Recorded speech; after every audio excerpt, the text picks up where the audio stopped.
ခုနှစ်ပေါ့1389ခုနှစ်မှာနာမည်ကြီးသောနုပညာရှင်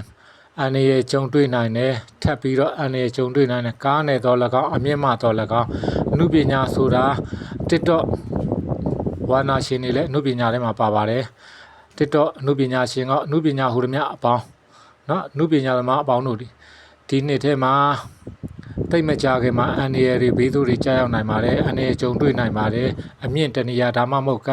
ကားနဲ့တော်၎င်းရေနဲ့တော်၎င်းအန္တရာယ်ဖြစ်နိုင်ပါတယ်ဒီနှစ်မှာလာမယ့်အကယ်ဒမီပေးပွဲမှာအကယ်ဒမီရမယ့်နုပညာရှင်သည်ဧကန်အမှန်ဒုက္ခကြုံတွေ့လိမ့်မည်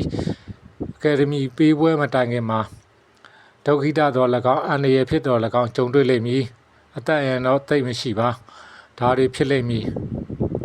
ဖျားတရားပြုလုပ်ကြပါအားလုံး